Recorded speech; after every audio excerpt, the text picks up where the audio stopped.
Tesla, SpaceX, PayPal जैसी companies का founder, एक ड्रीमर, एक डिसरप्टर, एक इनोवेटर, एक इंसान जिसने 3 बार बुरी तरह फेल होने के बाद भी चौथी बार सक्सेसफुल लॉन्च करके पूरी दुनिया को ये दिखा दिया कि सच में कोशिश करने वालों की कभी हार नहीं होती। ये कहानी है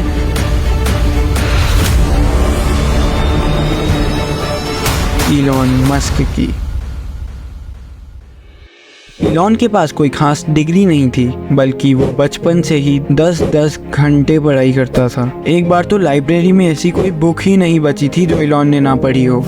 इलॉन साउथ अफ्रीका में पैदा और बड़ा हुआ। वो बचपन से ही एक इंट्रोवर्ट था और उसकी पढ़ाकू नेचर की वजह से बच्चे उसे अक्सर बुली किया करते थे। इसी वजह से इलॉन के ज्यादा दोस्त भी नहीं थे। उसका एक ही बेस्ट फ्रेंड था जिसने भी इलॉन के साथ घूमना बंद कर दिया था, क्योंकि इलॉन के साथ रहने की वजह से बच्चे उसे भी बुली करते थे। यहाँ तक कि इलॉन के घर की सिचुएशन भी कुछ ठीक नहीं थी। अब इस सबसे परेशान होकर इलॉन ने स्कूल बदल लिया। इलॉन उन सब्जेक्ट्स पे ध्यान ही नहीं देता था जो उसे पॉइंटलेस लगते थे। इलॉन का दिमाग इतना तेज था कि उसने बेसिक नाम की एक प्रोग्रामिंग लैंग्वेज का 6 महीने का कोर्स सिर्फ 3 दिन में कंप्लीट कर लिया था और उसी नॉलेज से एक गेम बनाकर $500 में बेच भी दिया था। ये इलॉन की पहली कमाई थी। इलॉन की ट्रू एंटरप्रेन्योरशिप सोच की पहली निशानियों में से एक है जब इलॉन और उसके दोस्त ने अपने घर को ही वीकेंड पर एक नाइट क्लब में बदल दिया था। वो एंट्री के लिए $5 चार्ज करते थे और एक टाइम पर 500 लोगों तक को होस्ट करते थे। इलॉन ने ये उस टाइम पर अपने खर्चे निकालने के लिए किया था। इलॉन ने फिर एक इंटरनेट डायरेक्टरी स्टार्टअप बनाया, Zip2। लेकिन जब उसे इन्वेस्टमेंट मिली तब इन्वेस्टर्स की डिमांड पर इलॉन को CEO की पोस्ट से हटा दिया गया, जो इलॉन को बिल्कुल अच्छा नहीं लगा। लेकिन इन्वेस्टर्स का कहना था कि इलॉन में लीडरशिप स्किल्स की कमी थी, क्योंकि वो लोगों को अपनी ब्लंटनेस से परेशान कर देता था और उनके काम को क्रिटिसाइज करता था। इलॉन बहुत अनरियलिस्टिक टारगेट्स सेट करता था और दूसरों से बहुत ज्यादा डिमांड करता था, ठीक वैसे ही जैसे उस टाइम पे स्टीव जॉब्स के बारे में भी कहा जाता था। वक्त के साथ इलॉन की मैनेजमेंट स्किल्स इंप्रूव हुई हैं, लेकिन इलॉन का स्टाइल आज भी हार्श है। इलॉन को हैंडल करना मुश्किल होता है और काम इलॉन के तरीके से ही होना चाहिए, वरना वो काम इलॉन खुद करता है। इलॉन ने Zip2 को $307 मिलियन में बेच दिया, जिससे उसे सिर्फ 27 साल की उम्र में $22 मिलियन का पे आउट मिला।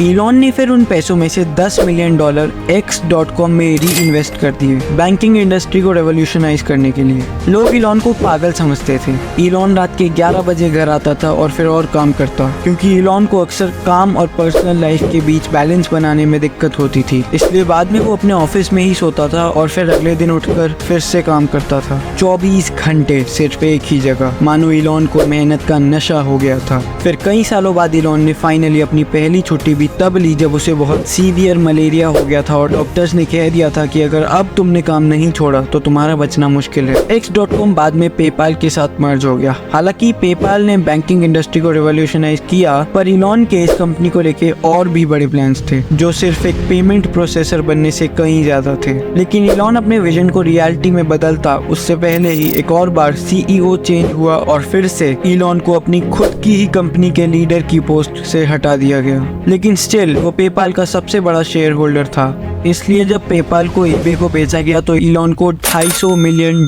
का पे आउट मिला। कई लोग जो ओरिजिनली पेपाल में काम करते थे, उन्होंने बाद में कई बहुत सक्सेसफुल कंपनीज बनाई, जैसे लिंक्डइन, येल्प, यूट्यूब एक्सेट्रा। इस अगले ह्यूज पे आउट के बाद इलॉन को रियलाइज हुआ कि उसे कुछ और बड़ा करना है और अपने पैशन स्पेस पर ध्यान देना है। उसने बेस्ट माइंड्स को रिक्रूट करने के लिए खुद पर्सनली टॉप ग्रेजुएट्स को बेस्ट कॉलेजेस से कांटेक्ट किया और इस तरह स्पेसएक्स का जन्म हुआ। इलॉन का टारगेट स्पेस को सस्ता और ज़्यादा एक्सेसिबल बनाना था, क्योंकि ये काम इंडस्ट्री में कोई भी और नहीं कर रहा था। इलॉन का लॉन्ग टर्म गोल हमेशा से ही मार्स को कॉलोनाइज करना था। जो लोग इलॉन को करीब से जानते थे, उन्होंने कहा कि पैसे कभी भी इलॉन का मोटिव थे ही नहीं। ये सब तो उसको अपने क्रेजी आइडियाज पर काम करते हुए रास्ते में ही मिल गए। इलॉन का पहला बच्चा पैदा होने के बस 10 दिन बाद ही मर गया। जब बायोग्राफर ने इस बारे में पूछा तो मस्क ने सीधा कहा कि वो इस पर बात नहीं करना चाहता और कहा कि इस बारे में बात करने से फ्यूचर के लिए कोई फायदा नहीं है। खैर, इसके बाद मस्क को ट्विन्स और फिर ट्रिपलेट्स हुए। स्पेसएक्स पर काम करते हुए इलॉन ने एक स्टार्टअप टेस्ला में हेवीली इन्वेस्ट किया और उसका मेजॉरिटी शेयर होल्डर बन गया। टेस्ला एक नॉर्मल कार कंपनी की तरह ऑपरेट नहीं करती थी। एक टिपिकल सिलिकॉन वैली स्टार्टअप की तरह यंग इंजीनियर्स को यूज करते हुए ट्रायल एंड एरर के थ्रू काम करती थी। वहाँ काम करने वाले हर इंसान को अपना सब कुछ कंपनी को देना पड़ता था। इलॉन ने एक बार एक एम्प्लॉय से कहा था कि अपने बच्चे के बर्थडे पर जाना कंपनी इवेंट मिस करने के लिए एक अच्छा रीजन नहीं है। एम्प्लॉयज को अपना सब कुछ झोंकना पड़ता था क्योंकि इलॉन कहता था कि we are making history here. जब इलॉन अब टेस्ला और स्पेसएक्स दो एक्सट्रीमली प्रॉमिसिंग और रेवोल्यूशनरी कंपनीज में हेवीली कमिटेड था, तब चीजें एक्चुअली इतनी अच्छी नहीं चल रही थी। स्पेसएक्स के रॉकेट लॉन्चेस बार बार फेल हो रहे थे। टेस्ला के प्लान्स में मैसिव डिलेज हो रहे थे। दोनों प्रोजेक्ट्स ओवर बजट हो गए थे और मस्क की आधी से ज्यादा फॉर्च्यून खर्च हो गई थी। ऐसी सिचुएशन में भी मस्क ने कहा कि वो अपना आखिरी डॉलर तक भी इन कंपनीज पर खर्च कर देगा, चाहे इसके लिए उसे अपने पेरेंट्स के बेसमेंट में ही क्यों ना शिफ्ट होना पड़े। इलॉन ने पैसे की कमी को एम्प्लॉय से छुपाया और उन्हें काम पर फोकस्ड रखा, लेकिन हकीकत ये थी कि इलॉन के पास अब और फेलियर्स अफोर्ड करने की गुंजाइश नहीं थी। इंजीनियर्स ने अपनी लाइफ के कई साल इन प्रोजेक्ट्स पर बिना थके काम करते हुए बिताए थे। कई तो अपनी फैमिली से भी अलग हो गए थे।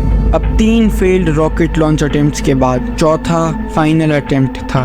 कंपनी बैंकरप्ट होने से सिर्फ कुछ ही दिन दूर थी, लेकिन मस्क ने सबको फोकस्ड रखा और फिर फाइनली ये अटेम्प्ट सक्सेसफुल हुआ। उन्होंने एक ऐसा कारनामा हासिल किया जो आज तक किसी ने सोचा भी नहीं था।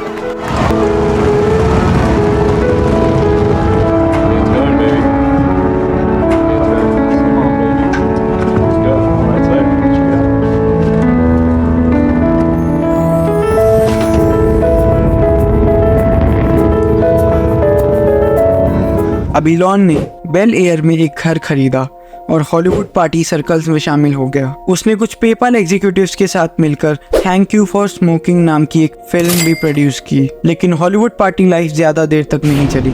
धीरे धीरे प्रेस इलॉन के अगेंस्ट हो गई और उनकी कंपनी में प्रॉब्लम्स फिर से बढ़ने लगी, और इस टाइम पे सिचुएशन को और खराब करने के लिए इलॉन की पर्सनल लाइफ भी खराब होने लगी थी, और ये सब उसकी वाइफ अपनी ब्लॉग पर बहुत पब्लिकली लिख रही थी। इन पर्सनल प्रॉब्लम्स की वजह से इलॉन का एक ब्रूटल पब्लिक डाइवोर्स हुआ। इलॉन फिर ब्रिटिश एक्ट्रेस टलूला रिले से मिला, जो उसके काम में इंटरेस्ट दिखा रही थी। दोनों काफी अच्छे से बातचीत करने लगे और फिर बस कुछ हफ्ते एक दूसरे को जानने के बाद जब रिले 22 की थी और इलॉन 36 के थे, उन्होंने शादी करने का फैसला कर लिया। इलॉन की कंपनी स्पेसएक्स कई बार बस बैंकरप्ट होने ही वाली थी, लेकिन आखिरकार वो एक्सट्रीमली प्रॉफिटेबल बनी, जिसकी एस्टिमेटेड वैल्यू $12 बिलियन थी। स्पेसएक्स के आज भी बड़े प्लान्स हैं स्पेस में जाने के खर्चे को कम करने के लिए, जैसे कि रीयूजेबल रॉकेट्स बनाना। हालांकि कई लोग इसे इम्पॉसिबल और इलॉन के वक्त की बर्बादी मानते हैं, लेकिन अगर स्पेसएक्स इसमें सक्सेसफुल हो गया तो ये स्पेस एक्सप्लोरेशन को पूरी तरह से बदल देगा। जेफ बेजोस की रॉकेट कंपनी ब्लू ओरिजिन ने स्पेसएक्स के कुछ एम्प्लॉयज को अपनी तरफ खींच लिया, जिससे इलॉन और जेफ के बीच का रिलेशन खराब हो गया। एक तरफ मस्क स्पेस इंडस्ट्री में शॉकवेव्स क्रिएट कर रहे थे, वहीं टेस्ला भी एक और ट्रेडिशनल इंडस्ट्री को रेवोल्यूशनाइज कर रही थी।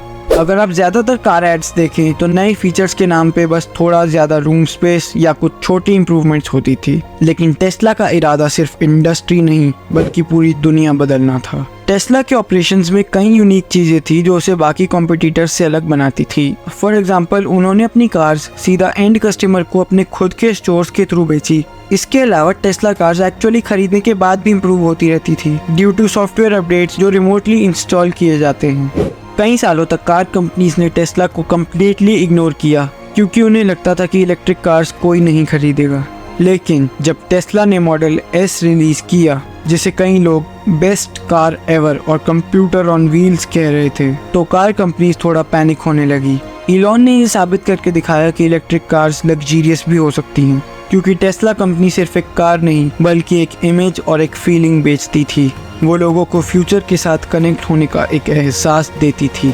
इसके अलावा वो स्टार्टिंग में फ्री चार्जिंग पॉइंट्स भी प्रोवाइड करते थे और ये प्रॉमिस करते थे कि टेस्ला लेने के बाद कोई भी बिना किसी कॉस्ट के पूरे USA में ट्रैवल कर सकता है।